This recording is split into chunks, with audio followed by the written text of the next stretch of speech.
देखो स्टूडेंट, ये जो पार्ट नंबर 2 है ना बहुपद, ये आपके बोर्ड एग्जाम में 5 से 7 मार्क्स का आने ही वाला है। यानी कि आपको 5 से 7 नंबर बहुत ही आसानी से मिल जाएंगे। और इसमें काफी ऐसे चिरकुट से सवाल हैं आसान आसान, जो आप बहुत ही जल्दी कर लोगे और आपकी समझ में भी आ जाएंगे। कोई ज्यादा दिक्कत वाली बात नहीं है। लेकिन आपको एक बात हमेशा याद रखनी है कि घर कितना भी मजबूत क्यों ना हो, लेकिन अगर उसकी नींव कमजोर है तो वो घर हमेशा गिरेगा ही गिरेगा। ये मैं लिख कर दे सकता हूं। ऐसे ही जब तक आपको बहुपद के बारे में बेसिक ज्ञान नहीं होगा तब तक आप नंबर नहीं ला पाओगे और आपकी समझ में ये बहुपद आएगा ही नहीं, क्योंकि कुछ चीजें इसमें हैं अलग सी। तो फिर कार्यक्रम शुरू किया जाए सीखने का। अब बहुपदों को समझने से पहले हम समझते हैं बीज गणित के बारे में। देखिए, बीज गणित गणित की ही एक शाखा होती है जिसका इंग्लिश में मतलब होता है अलजेब्रा। यानी कि अलजेब्रा इंग्लिश में बीज गणित को कहा जाता है। इसकी खोज किसने की थी? एक वैज्ञानिक थे, सर मोहम्मद इब्ने मूसा अल ख्वारिज्मी। उन्होंने बीज गणित को बनाया था। उन्होंने ये भी डिफाइन किया था कि ए से लेकर जेड तक कुछ भी अगर गणित की संख्याओं के साथ आ जाता वो बीज गणित होता है। ए बी सी ये इनमें से कुछ भी आ जाए और साथ में गणित के नंबर हो। जैसे हमारे पास लिखा है 3a प्लस में b, तो ये बीज गणित का सवाल बन गया। 4x square minus 3x plus में 5, ये भी हमारा बीज गणित का सवाल बन गया। दूसरा पॉइंट है हमारा बीजीय व्यंजक। बीजीय व्यंजक को इंग्लिश में कहते हैं अलजेब्रिक एक्सप्रेशन। मैं आपको हिंदी और इंग्लिश दोनों में पढ़ाऊंगा ताकि अगर कोई इंग्लिश वाला बच्चा आपसे पूछे तो आप उसे इंग्लिश में बता सको और हिंदी वाला पूछे तो हिंदी में बता सको। ये क्या होते हैं? ये बीज गणित का हर सवाल बीजीय व्यंजक होता है। जैसे मेरे पास लिखा है 5z माइनस का 3, तो ये बीजीय व्यंजक हो गया। या मेरे पास लिखा है 4x माइनस 2y, ये भी हमारा बीजीय व्यंजक हो गया। उसके बाद में अब बहुत काम की चीज मैं आपको बता रहा हूं, चर, जिसे इंग्लिश में कहते हैं वेरिएबल। वेरिएबल क्या होते हैं? ए से लेकर जेड तक अगर कुछ भी हमारे सवाल में आ जाता है वही हमारा चर कहलाता है। जैसे मैंने यहां लिखा था 5z माइनस 3, तो ये जो z है ये हमारा चर हो गया। इसमें लिखा है 4x माइनस 2y, तो ये x और ये y ये दोनों हमारे चर हैं। ठीक है, अच्छा सुनो, अगर आपने नोटबुक और पेन नहीं लिए तो आप फटाफट से ले लो, क्योंकि ये आपके बहुत काम के हैं। और आप वीडियो को पॉज करके इसे नोट कर लो जल्दी से अपनी नोटबुक में। अचर पद, जिसे इंग्लिश में कहते हैं कांस्टेंट टर्म, ये क्या होता है? जैसे हमें पहले से एक वैल्यू असाइन कर दी x बराबर 3, अब जितने भी हमें सवाल मिलेंगे वहां पर x बराबर 3 ही हम लेंगे, तो ये हमारी एक कांस्टेंट वैल्यू है। ठीक है, या फिर ऐसे समझो, जैसे मेरे पास लिखा है 4x square minus 3x plus में 6, तो ये जो 6 है ये हमारा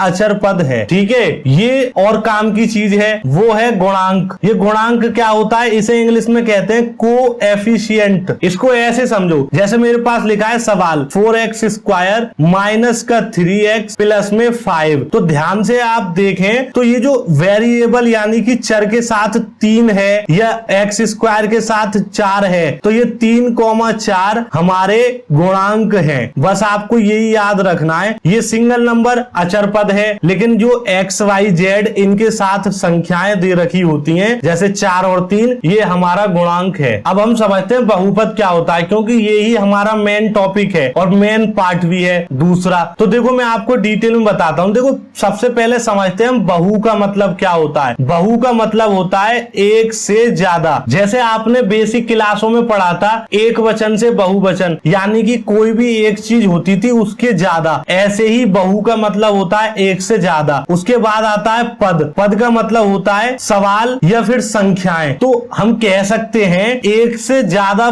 पद वाली संख्याएं या एक से ज्यादा पद वाले सवाल। अब ये बहुपद होते कैसे उनको समझो। जैसे मेरे पास लिखा है x स्क्वायर प्लस में 4x प्लस में 8 और दूसरा सवाल लिखा है y square plus 4y plus में 8, तो आपको ध्यान से समझना है कि ये वाला जो सवाल है ये x में बहुपद है और ये नीचे वाला जो सवाल है ये y में बहुपद है। क्यों? क्योंकि देखिए एक से ज्यादा पद है, 1 2 3, तो 3 संख्याएं हैं यानी कि 3 पद हैं। अब ये y का दे रखा है तो ये y में बहुपद है, ये x में बहुपद है। अब ऐसा नहीं हो सकता कि ऐसे सवाल आपको मिल जाए और उसको उसको आप बहुपद कह दें, ये बहुपद नहीं है। क्यों? क्योंकि दो वेरिएबल आ गए, तो ना तो हम इसे x में बहुपद कह सकते और ना ही y में, तो इसलिए ये बहुपद नहीं है। अब मैं आपको बहुपद के रूल लिखाता हूं जो बहुत ही काम के हैं। तो देखिए, आपको ये बहुत ही ध्यान से समझने पांचों नियम, अगर ये समझ में आ गए तो समझ लीजिए बहुपद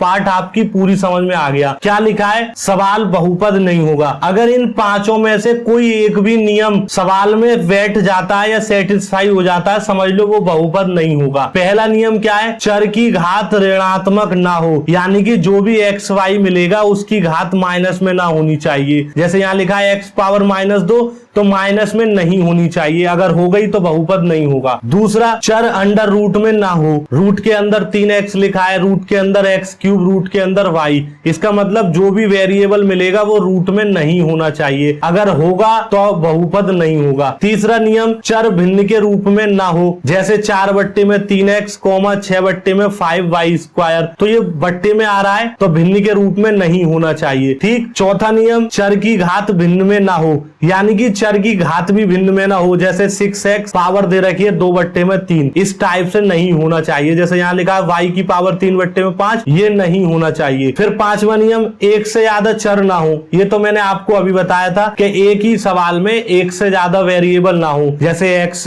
y, z, ये ना हो, सिर्फ एक ही हो, या तो x हो या फिर y हो। तो आप इन नियमों को नोट कर लें, बहुत ही काम के हैं। अब हम चेक करते हैं हमारा सवाल बहुपद है या नहीं। तो पहला सवाल है 4x² - 3x + 2, इसका मतलब ये बहुपद है या नहीं? ये बहुपद है। क्यों? क्योंकि सर इसमें ना तो कोई पावर माइनस में, ठीक है, ना भिन्न में, ना बटे में, इसका मतलब ये बहुपद है। दूसरा सवाल है x² - x + 1, क्या ये बहुपद है या नहीं? आप फटाफट से नियमों में देखिए। जी हाँ, ये भी बहुपद है। क्यों है? वो सिंपल सा कारण है कि ना तो इसमें माइनस की घात है, ना रूट में दे रखा है चर, और ना ही बट्टे में, तो ये हमारा बहुपद है। तीसरा सवाल है x + 2/x, क्या ये हमारा बहुपद है या नहीं? देखिए सर, ये बहुपद नहीं है। क्यों नहीं है? वो मैं कारण आपको बता रहा हूं। क्योंकि इसमें जो हमारा चर है वो बट्टे में आ गया है, और बट्टे में आने के कारण ये बहुपद नहीं है। ये हमने आपको अभी बताया था उन 5 नियमों में, ध्यान से देख लेना। चौथा सवाल है हमारे पास √2 × में √t + 3√t, क्या ये बहुपद है या नहीं? देखिए, ये भी बहुपद नहीं है। क्यों नहीं है? क्योंकि इसमें जो भी चर है वो रूट के अंदर आ गया है। संख्या आ जाती है कोई फर्क नहीं पड़ता, लेकिन जो चर है वो रूट में आ गया, और जब रूट में आ जाएगा तो वो बहुपद नहीं होगा। ये रूल में मैंने आपको बताया है। अब आप मुझे बताइए, ये सवाल है हमारे पास √3 फिर x³ + x² -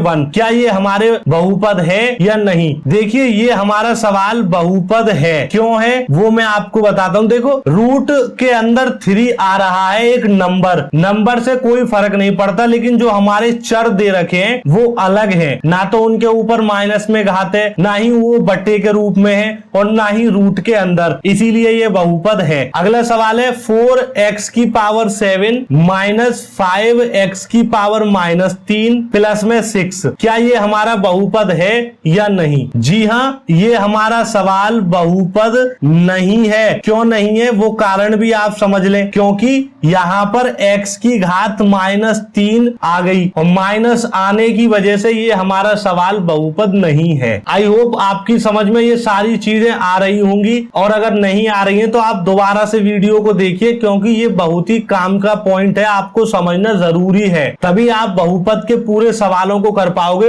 वरना आपकी समझ में नहीं आएगा और आप बार बार टेंशन लोगे। अब अगला पॉइंट बहुत काम का है, बहुपद के प्रकार, जिसे इंग्लिश में कहते हैं टाइप्स ऑफ पॉलिनोमियल। पहला होता है एक पदीय बहुपद, जिसे इंग्लिश में कहते हैं म्यूनोमियल। ये क्या होते हैं? जैसे 5x 3y, है ना, इनमें एक एक पद दे रखा है, ये हमारे सारे म्यूनोमियल है, या 2z, इस टाइप से। दूसरा होता है द्विपदीय बहुपद, जिसे इंग्लिश में कहते हैं बाइनोमियल। ये क्या होते हैं? जैसे हमारे पास लिखा है 3x + 4 या 5y - 2, तो इसमें क्या होगा कि घात कितनी भी हो सकती है, कोई फर्क नहीं पड़ता, लेकिन टर्म यानी कि पद दो होंगे। एक तो ये हो गया, दूसरा ये होगा, और बीच में प्लस माइनस कुछ लगा होगा। ठीक है। तीसरा होता है त्रिपदीय बहुपद, जिसे इंग्लिश में कहते हैं ट्रिनोमियल। ये क्या होता है, इसमें तीन पद होंगे, जैसे 5x square minus 6x plus में 4, या फिर 3y cube minus 5y square plus में 1। इस टाइप से ये होते हैं, इनको हम ट्रिनोमियल बहुपद कहते हैं। उसके बाद एक और लास्ट होता है, जिसको मैं हेडिंग में लिख रहा हूं ब्लैक में, वो होता है हमारे पास द्विघात बहुपद। इसे इंग्लिश में कहते हैं क्वाड्रेटिक पोलिनोमियल। ये एक ऐसा बहुपद है जो हमेशा सिर्फ और सिर्फ 2 की घात में होगा। जैसे हमारे पास लिखा होता है x स्क्वायर प्लस में 6x प्लस में 9। तो आप ध्यान से देखिए, इसमें सिर्फ और सिर्फ यही खासियत होगी कि इसमें ना 2 की घात आपको जरूर मिलेगी, 2 की घात होगी ही होगी, तभी वो क्वाड्रेटिक पोलिनोमियल मिलेगा। जैसे मैं लिख देता 3y square plus 4y minus का 1। तो देखो ये हमारा y में क्वाड्रेटिक पोलिनोमियल है। ये सारे बहुपद के प्रकार हैं, और भी होते हैं, लेकिन आपके काम आने वाले यही हैं। तो आपको बहुत ही डिटेल में इन्हें समझ लेना है, और इनके एग्जाम्पल मैंने आपको साथ ही में लिखवाए हैं। अगर आपने ध्यान दिया हो तो हमने ना बहुपदों को सिर्फ और सिर्फ 2 तरीके से लिखा था, वही मैं आपको बताता हूँ। बहुपद के मानक रूप, जिसे इंग्लिश में कहते हैं स्टैंडर्ड फॉर्म ऑफ पोलिनोमियल। देखो क्या होते हैं। सबसे पहला होता है हमारे पास आरोही क्रम, जिसे आपने बचपन में पढ़ा होगा, जिसे बढ़ता क्रम भी कहते हैं। इंग्लिश में कहते हैं असेंडिंग ऑर्डर। क्या होता है, पहले छोटी पावर, फिर उससे बड़ी, फिर उससे बड़ी, फिर उससे बड़ी। जैसे हमारे पास लिखा है 7 plus 3x minus 5x square plus 4x cube. तो देखो नंबरों से तो कोई फर्क नहीं पड़ता, बहुपदों में फर्क पड़ता है घातों से। तो देखो इस पे तो कोई घात नहीं है, यानी कि 0 घात है। यहाँ पर कितनी है, 1, यहाँ पर 2, यहाँ पर 3। तो इसी को आरोही क्रम कहते हैं। या तो सवाल इस रूप में लिखा होगा, या फिर अवरोही क्रम में लिखा होगा। दूसरा होता है हमारा अवरोही क्रम। अवरोही क्रम का मतलब होता है घटता क्रम। इसको इंग्लिश में कहते हैं डिसेंडिंग ऑर्डर। ये क्या होता है, ये इस तरीके से होता है घटता क्रम। जैसे पहले बड़ी पावर, फिर उसके बाद छोटी पावर, फिर उसके बाद और छोटी पावर, फिर उसके बाद और छोटी पावर। तो ये देखिए घटता हुआ जा रहा है और वो बढ़ता हुआ जा रहा है। ठीक है। अब हमेशा ज्यादातर आपको अवरोही क्रम में मिलेंगे जो भी सवाल मिलेंगे, तो आपको इसी को प्रेफर करना है। अब ये ही हमारा बहुपद का बेसिक है जो आपसे आना चाहिए। अब प्रश्नावली 2.1 के सवाल हम नेक्स्ट वीडियो में देखेंगे, और इस वीडियो के बारे में अपनी राय हमें कमेंट बॉक्स में जरूर बताएं। धन्यवाद।